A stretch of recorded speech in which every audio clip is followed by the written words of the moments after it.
Sanbonani guys, welcome back to yet another YouTube video, and we are talking about Izingane Zesthembu, which is back by popular demand with episode 2. So episode 2 guys starts with a slumber party where basically Abo hosts a slumber party for her siblings at her mother's house. And Mpumelelo basically says that it is the first time that them as older siblings get to do this, get to hang out as older siblings. And I found that kind of like sad, I found it kind of sad that like they have such a big family and like they spend so much time together, yet they don't spend so much time together. And I really hope, my heart's desire for them is to really build a relationship amongst one another and not to let their appearance issues to become like an issue for them. But you know what? I love I love their personalities. It fascinates me, to be quite honest, of how grown they really are. But anyway, it was a beautiful scene, man, where I was like preparing for the slumber party, like, oh, cute, they had obviously at Matrele's house and everyone's there. There's Umpumelelo, there's Luanjle, there's Mpilo, there's Name, there's Abo. All right. So they playing games there. It's like, like a slumber party. Ulokuzana, Abo put them pajamas, like matching pajamas, very cute. And they playing a game, right? So they first play the first game and then they play the second game, and vele ukuthi it's about to get spicy. Like it always gets spicy with Izingane Zesthembu because, as I've said, one thing about them Selegus, they know how to give the people what the people want, which is content. So each and every episode, you guys, they've been serving, and it's just episode 2. So anyway, they play the second game and it's a question game. So basically, you pick up a paper and you read the question, and the question is posed to someone. So one question that is asked is who gets to ask the question. I can't remember who asked the question, but the question is basically, who is dad's favorite, as in who is Nsilegu's favorite child? And people, well, some of them say it's Abo and some of them say it's Mpumelelo, right? But I have said that I do see that Abo seems to have like a good relationship with her father, which is very ironic because remember, she's for that LGBTQ community. I don't even know if I pronounced that correctly. Yeah. And Mselegu is a traditional man. Those things are foreign to traditional men. But the way he gets along with Abo, like, is kind of amazing. And for me, that's love. That's what love does. Even though when you love a person, even though they might be for something or do something that you might not necessarily agree with, but you're still gonna love them. That is true love for me. So that's quite interesting.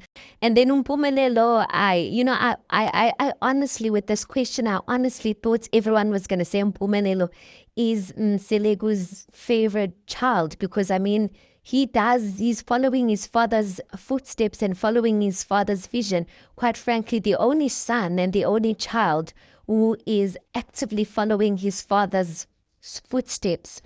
Yeah, so but one thing that I notice about Abo and Mpumelelo, there's a problem in that relation. Let me not say problem as per se, but there's something in that relationship. And I guess maybe I'll make a separate video about it because I've been seeing this before I even watched this episode, that there's something between Abo and Mpumelelo. Like they seem to butt heads a lot. They're two different characters. Mpumelelo is more of he's like his father. And Abo is not really like that. Abo is not the type of person that like would want to argue to and fro, but she is also kind of like stubborn, but in her own way.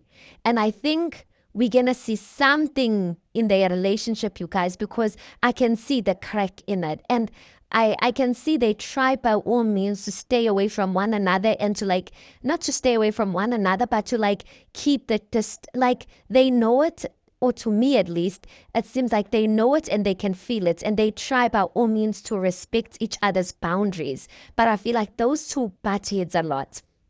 Anyway, so then the next question comes up of Abongwe, who as I think Mpilo asked the question, and obviously she's reading from a paper, and she asks Abongwe, who has offended you, and you feel like, um, oh, that was from Mpumelelo. They asked her, who has offended you, and you feel like you need an apology, and she's like, Mpumelelo. She didn't go into details of what he did, but she's like, Mpumelelo was like, oh, sorry, but if it was something that you did wrong, I cannot apologize for it, but I'll just say sorry because sorry is just a word. Then they moved on. Then another question that was kind of asked was, Abo, I can't remember what the question was, but Abongwe also said to Sneh that Sneh says like very hurtful comments to her.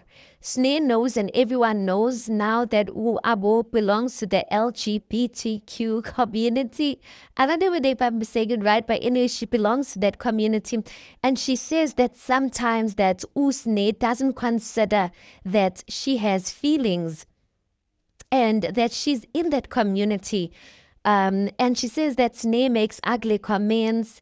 And basically, Abo says that Sneh, whenever like they're watching something that has like the queer community or that LGBTQ community, like Sneh would like make comments, like nasty comments and all of that. And she has feelings, like she hurts as well.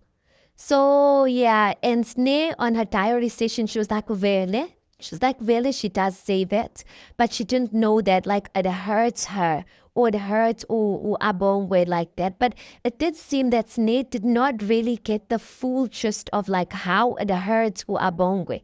Because sometimes guys, especially when it's like we are living like in a new age in a sense where people can come out regarding their choice to love the same gender, and their choice to be intimate with the same gender. It's still kind of a new thing in some communities, and some people, quite frankly, still don't get it. And Sne's one of those people, and I don't think she's gonna get it anytime soon. And Ulokuzana Abo basically says that she doesn't see Sneh stopping anytime, Sneh stopping to make those comments. And I think maybe it needs Sneh to, I don't know, she needs much more time, but I really wish that Sneh was a bit more sensitive to the fact that Abo like said it out loud, that she has feelings, and quite frankly, it hurts him. But one thing I've noticed about Sneh is Sneh doesn't consider people's feelings most of the time. Most of the times, when Sneh wants to say something, she will just speak from the top of her head, and she will say whatever she wants to say. Whether it lands good, whether it doesn't land good, that is Sneh for you. And I just feel like that is not fair, Sneh. So when people speak to you, they should be considerate of your feelings. But when it's the other way around, you just known as you gonna dish people's news, but without considering their feelings, I don't think that's fair. And I don't know what's gonna take Sneh to get to a point where, she's considerate of the way she delivers like a message to a person, even though it is true. And then the question comes up to Sneh. Sneh, who do you think is the fakest sibling amongst us? And surprise, surprise, Sneh, well, it's no surprise. Sneh basically says that the fakest siblings amongst you guys is Mpilo. I was not surprised because remember in episode 1, Sneh in her diary session did say that, quite frankly, that she quite frankly said that Ulokuzana Mpilo is full of herself and Mpilo is fake. Yeah, she basically did say it, even though she didn't say it to Mpilo's face. And Mpilo in her diary session kind of felt disrespected because she was like, I asked Sneh if there's anything between us. or whatnot. And she had the opportunity to speak, but she didn't. And she's choosing to like wanna come and out me in front of everyone else because she takes amusement in that. And I'm like, I don't know why Snake didn't tell her then, but maybe the environment was not allowing her because I mean, someone takes you out on a spa date and then ask you like a very awkward question. I don't know if I was in Sne's shoes, I don't know if I would have answered honestly as well because I mean ngingcingile because this person took me out. If this person decides to get up and not pay the bill, what will I do? You know? So I don't know, but anyway, Sneh, and even the way Sneh is saying it, like she's saying it ingati like she's fighting. And I'm like, Sneh really needs to consider like the way she delivers her stuff. And she said the reason why she's saying basically that Sneh is like fake, that Mpilo is fake, and even this, she's explaining it in the diary session when she was amongst them. She didn't explain to them of why she says that Mpilo is like the fakest sibling. When she did have to explain, she just got up and walked away.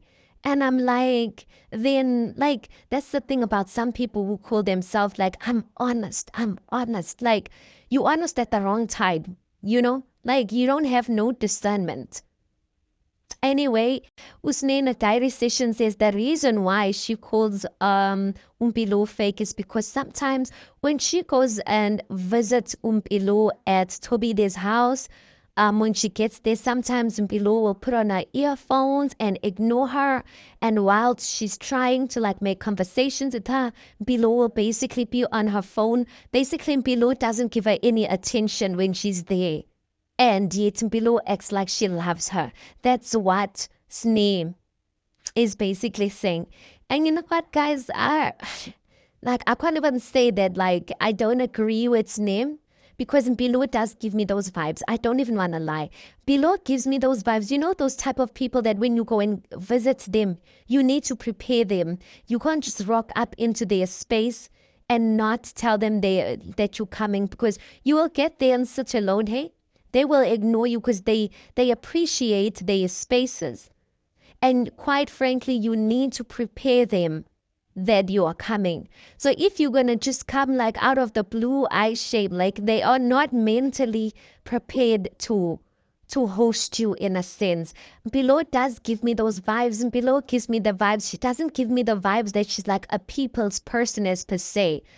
I think she can easily gel with people, but I don't think like she's a people's person in the sense that you can just like visit anytime and anytime's gonna be tea time. So I do see like what's Nis speaking about, but I don't know in terms of being fake.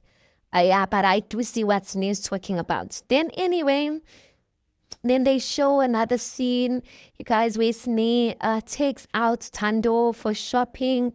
Guys, that scene was so beautiful. That was the first time ever we see Tando. Oh, at least let me speak for myself.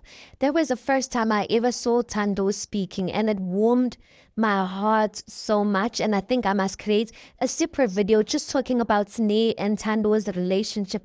I loved the openness between them. And I loved how Tando was open in front of her mother. And that just goes to prove that what everyone's been saying about Tando not being free is true. Because Tando's quite a stubborn child. She has a mind of her own. She knows how to speak. She is, even the way she's dressed, her hairstyle, you can tell within she's a teenager and she's growing up, you know. And you know, people who have teenagers, you know how they are. They're stubborn.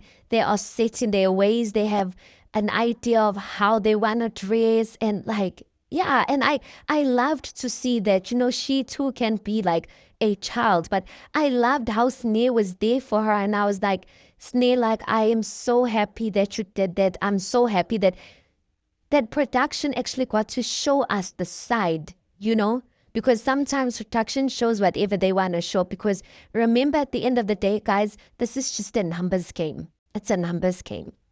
Anyway, and then guys, I want to speak about Ulukuzana, the meeting between Pumelelo's family and for you guys' family. I think I'm going to create a separate video for that. But that is the summary of the first half of the show. But please do make sure that you like the video. Please also do subscribe. It is absolutely for free of charge. Please do check out the other videos that are still going to be coming on. And if you truly do enjoy my commentaries and you'd like to appreciate the work that I do, the commentaries that I do, there's a super thanks button where you can basically gift me, where you can basically just say thank you. I enjoyed the commentary for whichever amount that is comfortable for you. Anyway, I'll see you on the next one.